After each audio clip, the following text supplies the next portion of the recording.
আচ্ছা, এর মধ্যে অলরেডি স্বাদ মতো নুন আর অল্প চিনি, যাতে রঙের জন্য এবং স্বাদের জন্য আমরা দিয়ে দিয়েছি।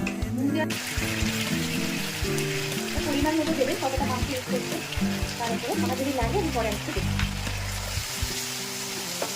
যার সঙ্গে আদা রসুনের পেস্টের সঙ্গে আমরা কাঁচা লঙ্কাটা একসঙ্গে পেস্ট করে দিচ্ছি। ঝাল অনুযায়ী যে যেরকম। এর মধ্যে হালকা লঙ্কা গুঁড়ো, লাল লঙ্কা গুঁড়ো খালি কালার হওয়ার জন্য অল্প, আদা রসুনের পেস্টের যে ধোয়া জলটা সেই জলটাকেই আমরা ইউজ করছি এটা কষানোর জন্য।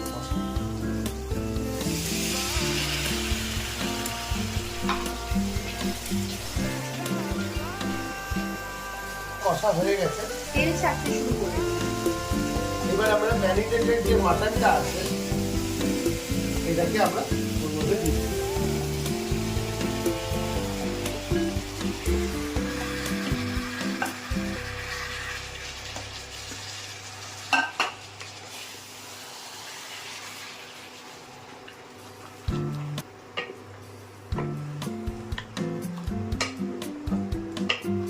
আস্তে আস্তে কুক করছে, তোমরা দেখতেই পাচ্ছ, আপনারা দেখতেই পাচ্ছেন যে মাংস থেকে তেলটা সুন্দরভাবে ছাড়ছে।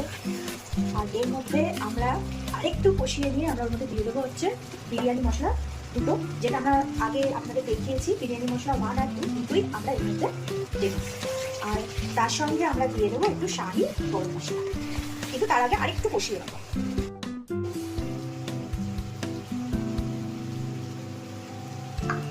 দুটো বিরিয়ানি মশলাই দিতে হবে।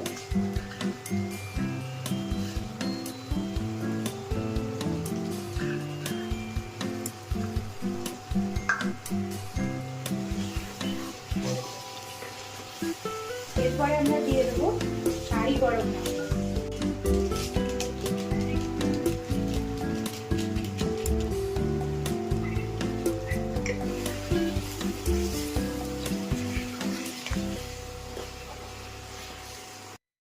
এরকম ধরনের হবে কষিয়ে নেবার পর।